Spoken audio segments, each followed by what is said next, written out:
Welcome to all of you. मैं doctor Mahendra Kumar Meena, BA प्रथम वर्ष के राजनीति विज्ञान के पेपर, जिसमें कि हम राजनीति विज्ञान के मूल आधारों का अध्ययन करते हैं या कुछ विश्वविद्यालयों में इसे राजनीतिक सिद्धांत के रूप में भी पढ़ा जाता है, उस पेपर का अध्ययन प्रारंभ करेंगे। और सबसे पहले जिस चीज़ की हम चर्चा करेंगे वो है राजनीति विज्ञान का अर्थ एवं परिभाषाएं। तो राजनीति विज्ञान के अर्थ एवं परिभाषाओं को मुख्य रूप से परंपरागत राजनीति विज्ञान और आधुनिक राजनीति विज्ञान इस तरीके से बांटा जाता है। हालांकि ये एक सीमा रेखा का स्पष्ट विभाजन या कोई समय अवधि हमें देखने को नहीं मिलती, परंतु फिर भी इस चीज़ को माना जाता है कि द्वितीय विश्व युद्ध के पश्चात जब राजनीति विज्ञान में नई अध्ययन विधियों, नई अध्ययन सामग्रियों की बात होती है, नई विधाओं की बात होती है, तो उसे मोटा मोटी रूप से आधुनिक राजनीति विज्ञान की श्रेणी में रखा जाता है। और परंपरागत और आधुनिकता का यह अंतर न केवल परिभाषाओं, अर्थ और विशेष क्षेत्र के संदर्भ में देखने को मिलता है, बल्कि अध्ययन की जो प्रविधियां हैं, जो तरीके हैं, उनमें भी हमें देखने को मिलता है। तो उन पर चर्चा हम बाद में करेंगे। आज का जो हमारे वीडियो व्याख्यान का जो मुख्य विषय है वो है राजनीति विज्ञान के परंपरागत दृष्टिकोण से उसकी परिभाषाएं। देखिए, इसमें कहीं कहीं हमने राजनीति शास्त्र शब्द का भी प्रयोग किया है और राजनीति विज्ञान शब्द का भी प्रयोग किया है, तो इसमें बहुत ज़्यादा कंफ्यूज होने की आवश्यकता नहीं है। जब किसी विषय का वैज्ञानिक स्तर से अध्ययन किया जाता है तो हम उसको विज्ञान के रूप में संबोधित कर देते हैं। शास्त्र थोड़ा सा हमें दार्शनिकता की ओर ले जाता है, तो इसमें बहुत ज़्यादा कंफ्यूज होने की आवश्यकता नहीं है। आज इस व्याख्यान में हम राजनीति विज्ञान के अर्थ और परिभाषाओं को देखने समझने की कोशिश करेंगे, खासतौर से परंपरागत दृष्टिकोण के अनुसार। तो सबसे पहले हम चर्चा करते हैं कि मनुष्य के सामाजिक जीवन के बारे में। जैसा कि आप यहाँ पर देख पा रहे हैं कि मनुष्य दो मामलों में काफ़ी अद्वितीय है। उसके पास विवेक होता है और अपनी गतिविधियों में उसे व्यस्त करने की योग्यता भी होती है। उसके पास भाषा का प्रयोग और एक दूसरे से संवाद करने की क्षमता भी होती है। अन्य प्राणियों से इतर मनुष्य अपने अंतरंगतम भावनाओं और आकांक्षाओं को व्यक्त कर सकता है। वह उन्हें अच्छा और वांछनीय मानता है, अपने उन विचारों को साझा भी कर सकता है और उन पर चर्चा भी कर सकता है। राजनीतिक सिद्धांत की जड़ें मानव अस्मिता के इन जुड़वा पहलुओं में होती है। कुछ खास बुनियादी प्रश्नों का विश्लेषण करता है, जैसे समाज को कैसे संगठित होना चाहिए, हमें सरकार की ज़रूरत क्यों है, सरकार का सर्वश्रेष्ठ रूप कौन सा है, क्या कानून हमारी आज़ादी को सीमित करता है, राज्य सत्ता को अपने नागरिकों के प्रति क्या देनदारियाँ होती हैं, नागरिकों के रूप में एक दूसरे के प्रति हमारे क्या देनदारियाँ होती हैं। अब राजनीतिक सिद्धांत या दूसरे शब्दों में कहा जाए तो राजनीतिक विज्ञान इस तरह के प्रश्नों की पड़ताल करता है, जांच करता है और राजनीतिक जीवन को अनुप्राणित करने वाले स्वतंत्रता, समानता और न्याय जैसे मूल्यों के बारे में सुव्यवस्थित रूप से विचार करता है। यह इनके और अन्य संबंध अवधारणाओं के अर्थ और महत्व की व्याख्या भी करता है। यह अतीत और वर्तमान के कुछ प्रमुख राजनीतिक चिंतकों को केंद्र में रखकर इन अवधारणाओं को मौजूदा परिभाषाओं के हाथ में स्पष्ट करने का प्रयास भी करता है। तो यहाँ पर हमने एक मनुष्य के सामाजिकता की बात करते हुए इस बात को रेखांकित करने की कोशिश की है कि मनुष्य क्योंकि सामाजिक प्राणी है, समाज में रहता है, संगठन के तौर पे रहता है, और जब मनुष्य एकत्रित होकर रहते हैं तो निश्चित रूप से मनुष्य के बीच में कुछ ना कुछ विवाद उत्पन्न होने की संभावना रहती है। एक सुव्यवस्था, सुरक्षा का प्रश्न भी यहाँ पर उपस्थित होता है, और यह सुरक्षा न केवल समूह के आंतरिक रूप में उपस्थित होती है बल्कि अन्य समूह के संदर्भ में भी सुरक्षा का प्रश्न यहाँ पर खड़ा होता है। तो कहीं ना कहीं ये सुरक्षा, एक व्यवस्था की मांग और जीवन की सुनिश्चितता, संपत्ति की सुनिश्चितता, ये सभी आवश्यकताएं जो होती हैं कहीं ना कहीं एक सत्ता की स्थापना के लिए एक धरातल तैयार करती हैं।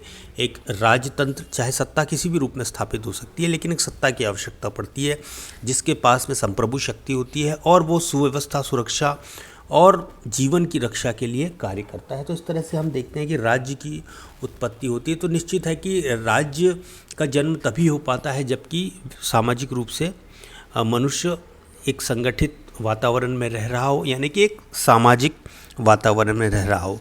और क्योंकि मनुष्य स्वाभाविक रूप से एक सामाजिक प्राणी है तो निश्चित है कि वो समाज बनाकर रहेगा, समाज में श्रम विभाजन होगा, समाज में भिन्न भिन्न तरह की व्यवस्थाएं होंगी, कार्यप्रणालियाँ होंगी और उनमें नियंत्रण और व्यवस्था की आवश्यकता भी होगी। तो ऐसी स्थिति में यहाँ पर राज्य का आवश्यकता हमारे सामने आती है। तो कहीं ना कहीं ये बात बिल्कुल स्पष्ट हो जाती है कि मनुष्य क्योंकि सामाजिक प्राणी और समाज में व्यवस्था बनाए रखने के उद्देश्य से राज्य की हमें आवश्यकता पड़ती है। और इस तरह से अन्य सामाजिक विज्ञानों का भी जन्म हम इस तरह से मनुष्य के समाज के रूप में एकत्रित होने के कारण देख सकते हैं। तो जाहिर सी बात है कि मनुष्य के जब सामाजिक जीवन प्रारंभ होता है तो उस समाज में रहने वाले उस सामाजिक मनुष्य के जो राजनीतिक पहलू होता है उसका अध्ययन कहीं ना कहीं इस राजनीति विज्ञान के अर्थ, संदर्भ और प्रकृति से जुड़ा हुआ है। तो हम चर्चा करते हैं राजनीति विज्ञान की परिभाषाओं की। आप सभी को विदित है और बहुत पहले से हम सभी लोग राजनीति विज्ञान का जब अध्ययन प्रारंभ करते हैं तो इस बात को सभी विद्यार्थी जानते हैं कि राजनीति विज्ञान जो शब्द है, जिसको कि अंग्रेजी में पॉलिटिकल साइंस कहते हैं, पोलिस शब्द से बना हुआ है। और पोलिस शब्द नगर राज्य का सूचक है, जो कि यूनान के नगर राज्य हुआ करते। तो इन नगर राज्यों की व्यवस्था से संबंधित जो प्रश्न हुआ करते थे उन पर विचार विमर्श करने के लिए ऐसे नगर राज्यों के पास में जो स्वामी वर्ग के व्यक्ति रहा करते थे उस समय के समाज में, वो सभी व्यापक रूप से विचार विमर्श करते थे। तो इन सारी गतिविधियों को जो है पॉलिटिक्स के नाम से संबोधित कहा गया, खासतौर से अरस्तु के द्वारा। और उनके अपनी पुस्तक का नाम भी रिपब्लिक था, जिसमें उनकी पुस्तक का नाम क्षमा कीजिए पॉलिटिक्स था, जिसमें उन्होंने इन सभी गतिविधियों का उल्लेख किया है। तो यहाँ पर हम पॉलिटिक्स को एक व्यापक ग्रंथ के रूप में देखते हैं जिसके नगर राज्य की सारी गतिविधियों का वर्णन है। विशेष तौर से न केवल राजनीतिक बल्कि सामाजिक, आर्थिक, धार्मिक, सांस्कृतिक जितने भी तरीके के विषय एक नगर राज्य से संबंधित हो सकते हैं उन सब का ब्यौरा, वर्णन और उनका अंकन हमें अरस्तु की पुस्तक में यानी कि पॉलिटिक्स में देखने को मिलता है। तो इस तरह से नगर राज्य से संबंधित जो गतिविधियां हैं उनके अध्ययन को उस समय सामान्य रूप से पॉलिटिक्स कहा गया। और यहीं से हमारे जो विषय है पॉलिटिकल साइंस, उस शब्द की उत्पत्ति होती है जिसको आज हम राजनीति शास्त्र या राजनीति विज्ञान के रूप में जानते हैं। तो बात करते हैं राजनीति विज्ञान की परिभाषाओं की, उसके अर्थ की। तो पहला जैसे हमने चर्चा की और इस वीडियो व्याख्यान का हेडिंग भी आपने देखा कि हम राजनीति विज्ञान की परिभाषाओं को के पारंपरिक दृष्टिकोण से समझने की कोशिश करेंगे। आधुनिक को हम अगले वीडियो व्याख्यान में फोकस में लेंगे। आज हम जो बात करेंगे वो है राजनीति विज्ञान की पारंपरिक परिभाषाएं। तो परंपरागत रूप से जैसा हम चर्चा कर चुके हैं कि राजनीति विज्ञान की परिभाषा की जब बात होती है तो राजनीति शब्द की जो उत्पत्ति यूनानी भाषा के शब्द पॉलिस से मानी जाती है, जिसकी हम चर्चा कर चुके हैं। We will not repeat it again. Let's talk about next thing. यह नगर राज्य की जो कल्पना है, जिससे कि पॉलिस, जिसको कि यूनानी भाषा में कहा जाता था, उस पॉलिस से ही पॉलिटिक्स शब्द की उत्पत्ति हुई, जिससे कि राजनीति विज्ञान शब्द आगे चल के हिंदी में बना। तो ये नगर राज्य एक राजनीतिक दृष्टि से सर्वोच्च एवं अंतर्भावी यानी कि जिसको इंग्लिश में इंक्लूसिव कहा जाता था, एक संघ था। अतः परंपरागत रूप से राजनीति विज्ञान को नगर राज्य विज्ञान की संज्ञा दी जा सकती है। परंपरागत राजनीति विज्ञान की परिभाषा अरस्तु ने दी है, जो कि व्यापक है और उन्होंने राजनीति शास्त्र को एक मास्टर साइंस के रूप में अंकित किया है, जो न केवल राज्य का वर्ण, सामाजिक नैतिक तत्वों का अध्ययन भी करता है। उसी तरीके से अगर यूनान के अलावा अगर हम प्राचीन भारतीय विचारकों के अनुसार देखें तो राजनीति शास्त्र अथवा जिसको कि राज्य शासन भी कहा गया है, जो राजा को व्यवहारिक आदर्श सिखाने वाला था तथा उसके आचरण को मार्गदर्शित और केंद्रित नियंत्रित करने वाला भी था। अब इस तरह से दूसरे शब्दों में भारतीय विद्वानों ने इसे दंड नीति के नाम से भी संबोधित किया है, जिसके अनुसार सुव्यवस्थित जन समुदाय ही राज्य था, जो विधा से राज्य और शासन का ज्ञान कराता था। अर्थात दंड नीति के माध्यम से राज्य और शासन की कला का जो ज्ञान है वो राजा को प्राप्त होता था, तो उसको दंड नीति कहा गया था। तो इस तरीके से हम देखते हैं कि मूल रूप से जो राजनीति का या राजनीति शब्द अर्थ हमारे सामने उभर कर आता है, कहीं ना कहीं वो राज्य और शासन से संबंधित ही है। हालांकि पश्चिम में ये अधिक विस्तार लिए हुए है, लेकिन पूर्व में इसका मुख्य रूप से सरोकार राजा से था, राज्य से था और शासन से था, उसकी कला से था। चलिए चर्चा करते हैं परंपरागत रूप से राजनीति विज्ञान की जो परिभाषाएं हैं उनको हमने 3 मुख्य शीर्षकों में यहाँ पर लिखा है। पहला है राजनीति विज्ञान को राज्य के अध्ययन के रूप में स्वीकार किया जाता है। जी हाँ, राज्य के अध्ययन के रूप में फ्रांसीसी के लेखक ब्लंट शली, गार्नर, गैरिस, जेलनिक, लेविस आदि जो लेखक हुए हैं, खासतौर से परंपरागत राजनीति विज्ञान के, उन्होंने राजनीति विज्ञान को राज्य के अध्ययन के रूप में परिभाषित किया है। ब्लंट शैली की अगर हम यहाँ पर परिभाषा देखें, जो हमने यहाँ पर लिखी भी है, आप देख सकते हैं, नोट कर सकते हैं, PDF नोट्स में भी आपको उपलब्ध हो जाएगी। वो लिखते हैं कि राजनीति शास्त्र वह विज्ञान है जो राज्य से संबंध रखता है, जो राज्य की आधारभूत परिस्थितियों, उसकी प्रकृति, उसकी अभिव्यक्ति के विभिन्न रूपों एवं उसके विकास के समुचित ज्ञान प्राप्ति के लिए प्रयत्नशील रहता है। ये परिभाषा काफ़ी महत्वपूर्ण है और ये ब्लंट शैली की परिभाषा है, जिन्होंने राजनीति विज्ञान को राज्य के अध्ययन के रूप में बताया है। अगली परिभाषा की बात करते हैं। गार्नर की बहुत ही सुप्रसिद्ध और बहुत ही आसान और छोटी परिभाषा है, जो ये कहती है कि राजनीति शास्त्र का आदि और अंत राज्य से होता है, यानी कि वो राजनीति विज्ञान को पूरी तरह से राज्य के अध्ययन का विषय मानते हैं। और इसी तरह से गैरेज के शब्दों की बात की जाए, गैरेज के अनुसार अगर देखें तो वो ये कहते हैं कि राजनीति शास्त्र राज्य का अध्ययन एक शक्ति संपन्न संस्था के रूप में उसके संपूर्ण संबंधों सहित करता है, यानी कि राजनीति विज्ञान जो है वो राज्य का अध्ययन एक शक्ति संपन्न संस्था के रूप में उसकी जो भी गतिविधियां होती हैं उन सभी गतिविधियों की संपूर्णता के साथ अध्ययन की ओर दृष्टिपात करता है। तो गैरेज इस बात को कहता है कि राज्य एक शक्ति संपन्न संस्था है और राजनीति विज्ञान के अंतर्गत उसकी सारी गतिविधियों का अध्ययन सम्मिलित किया जाता है। तो ये जो कुछ विद्वान थे जिन्होंने राज्य के अध्ययन के रूप में ही राजनीति विज्ञान को परिभाषित करने की प्रयास किया है। अगले बिंदु की बात करते हैं तो कुछ जो दूसरे विद्वानों की श्रेणी है जो राजनीति विज्ञान को सरकार के अध्ययन के रूप में स्वीकार करते हैं। ऐसे विद्वानों के नाम हमने यहाँ पर लिखे हैं, जिसमें स्टीफन है, लिकॉक, सिले है। इनकी परिभाषा को आइए देखते हैं। लिकॉक के अनुसार राजनीति शास्त्र सरकार से संबंधित विधा है। बहुत ही आसान सी और छोटी परिभाषा है लिकॉक की कि राजनीति शास्त्र सरकार से संबंधित विधा है।